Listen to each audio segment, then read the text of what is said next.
Vamos falar agora a respeito de um tema que nós temos tratado aqui nesta edição, nas edições do Agricultura BR. Primeiro, os fatores que mostram os valores mais altos de fertilizantes, a oferta muito menor, questões que impactam a agricultura, as fortes preocupações que temos em relação ao início da safra em setembro, na verdade há pouco tempo para fazer a aquisição desses tipos de produto, e nós temos nas últimas semanas mostrado alguns cenários de alternativas para o produtor rural, como pó de rocha, como outras alternativas que você pode encontrar aqui no próprio Brasil.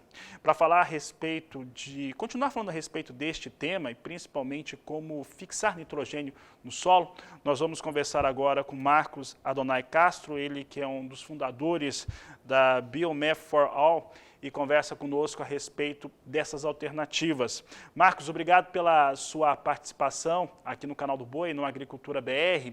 Bom, e tem sido um desafio, né? O desafio foi lançado, já não é de hoje que se tem um cenário de pressão sobre mercado de fertilizantes. Já por volta de maio, abril do ano passado, já falava a respeito dessas questões, já havia elevação de preços, já havia alguns cenários desenhados com China e Rússia que mostravam uma elevação da demanda internacional e esses países segurando um pouco esses produtos. A guerra, provocada pela invasão russa à Ucrânia, trouxe ainda mais problemas para algo que já deveria estar sendo conversado. E a gente tem tentado tratar aqui algumas alternativas em relação ao trabalho do agricultor, trabalho do produtor rural em sua fazenda. Como que pode ser feito uma ação, uma atividade para melhorar a qualidade de solo, para melhorar principalmente a sua disposição desse solo que está colocado à disposição da agricultura? Boa tarde, seja bem-vindo. Primeiramente, obrigado, boa tarde, obrigado pela oportunidade de falar com vocês. Bom, existem várias maneiras de a gente trabalhar com esse problema do ponto de vista biológico, que é algo mais recente, que foi introduzido no Brasil em termos práticos há poucos anos, com a Política Nacional de Bioinsumos. Então, o que acontece é o seguinte: na verdade, esses elementos nutrientes que nós precisamos colocar no solo para promover a maior produção, grande parte deles já estão presentes no solo, só que numa forma química que os vegetais não conseguem absorver. Então, nesse processo de tornar essas moléculas disponíveis para a planta, a gente pode empregar micro-organismos. Um exemplo dessa situação, né? O nitrogênio. O nitrogênio é algo muito abundante na nossa atmosfera. Em torno de 70% dela é nitrogênio. Só que essa forma química as plantas não conseguem absorver. Por outro lado, nós temos bactérias no solo que conseguem converter esse nitrogênio tão abundante em algo que as plantas utilizem. Então, estratégias desse tipo podem ser uma alternativa realmente ao uso de fertilizantes tradicionais. Talvez não substituindo eles completamente, mas pelo menos reduzindo a essa dependência que a gente apresenta deles atualmente. A dependência da produção brasileira é muito alta, né? Ela está na casa de 85%.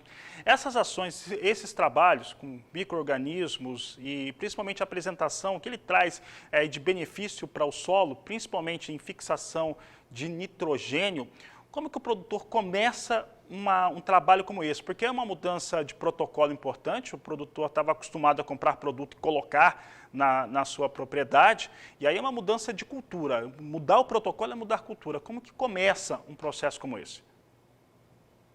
O começo sempre é se informando, essa é a primeira etapa. Então a gente precisa entender essa mudança, como é que ela se dá. Se a gente não entender, não tiver informação, a gente vai desconfiar daquilo. Então a primeira coisa é tentar se informar sobre essa possibilidade, sobre como é que os micro-organismos do solo atuam, sobre os produtos de natureza biológica, né? Aí, uma vez tendo informado, aí o que eu recomendaria? Primeira coisa, são duas coisas na verdade, tá? A primeira coisa seria então buscar aqueles produtores de insumos biológicos, profissionais que atuam nessa outra linha de fertilidade do solo. E por outro lado, isso tem que ser feito sempre com um bom embasamento de análises do solo. As análises químicas que a gente realiza são super importantes, mas a gente tem que ir um pouco mais além. A gente tem que agora entender o que acontece na microbiota do solo. Sabendo o que acontece ali, a gente pode entender, por exemplo, por que num determinado solo nós temos que colocar uma quantidade tão alta de fósforo. Talvez, se a gente entendesse a deficiência biológica natural, a gente pode usar uma outra estratégia que nos proporciona, inclusive, uma redução na aplicação desses fertilizantes. Então, o caminho seria se informar e buscar os profissionais, tanto na linha de produtos, quanto na linha analítica, né, de entender o solo que o produtor está lidando naquele momento. Marcos, nós temos dito aqui no canal do Boi, na Agricultura BR, que a análise de solo ela nunca foi tão importante e que a aplicação do fertilizante, do insumo que tiver, a gente não sabe que insumo que vai ter, né, e qual quantidade, mas ele vai ter que ser feito realmente com a maior precisão possível. E dentro de um aspecto que a gente diz que é de equidade, aplicar aquilo que precisa e cada talhão de uma propriedade vai ter uma característica diferente, distinta uma da outra. Como que identificar como é que está esse nível de biota do solo, quanto tempo que demora, como que o produtor aí, ele está vendo isso, ele já eventualmente faz análise de solo, evidentemente, já tem ali alguma característica no solo criada não só por conta das condições físicas e ambientais, mas também depois de tantas décadas aplicando um mesmo tipo de fertilizantes. Como que essa análise biota é feita e quanto tempo que fica pronta? Existem vários tipos de análises biológicas que a gente pode fazer, tá? Existem umas mais tradicionais, que já são mais conhecidas, mas por algum motivo não se tornaram tão populares, tá? A mais popular é uma análise que a Embrapa faz, que é a BioAS, que ela envolve a mensuração da atividade microbiana através de certas enzimas. Ela é muito boa, só que ela não contempla todo tipo de informação que às vezes nós precisamos. Se a gente pensar em mudar uma estratégia de fertilização, buscando melhorar, por exemplo, o fornecimento de fósforo, nós temos que saber mais do que a atividade microbiana. Nós temos que saber quais organismos empregar naquele solo em particular, visando essa precisão que você mencionou, né? O que está nesse solo pode não ser a mesma coisa que está naquele outro. Bom, então para isso a gente precisa descrever essa comunidade microbiana do ponto de vista taxonômico e funcional. E hoje a gente consegue fazer isso analisando o DNA desses micro-organismos. É uma técnica que existe há algumas décadas, só que agora ela começa a se tornar mais acessível economicamente para os produtores e para os profissionais de agronegócio. E isso faz toda a diferença por quê? Porque quando a gente pensa em mudar a estratégia de manejo para melhorar a produção, por exemplo, ou reduzir custo, ou mudar a estratégia por necessidades como essa atual, toda a diferença é grande. Significa muita diferença porque a gente está falando de áreas cultivadas muito extensas, por exemplo, no caso da soja. Então, realmente essa precisão na informação é fundamental. Então, hoje a gente tem sim uma grande variedade de análises que podem ser feitas para a tomada de decisão pelos produtores, tá? E sim, acessíveis ao produtor rotineiro, ao consultor, né, que trabalha com seus produtores. Tá? Marcos, até para a gente encerrar nossa entrevista, eu vou dar um exemplo, tá? No centro-sul do Brasil, o produtor está naquele processo de encerrar a colheita da soja, vai começar a sua segunda safra. Tradicionalmente, ou na maior parte das áreas, essa segunda safra é com milho. Boa parte dela foi dentro da chamada janela ideal, do ponto de vista climático, tem alguma coisa para terminar, mas vai ficar pronta logo.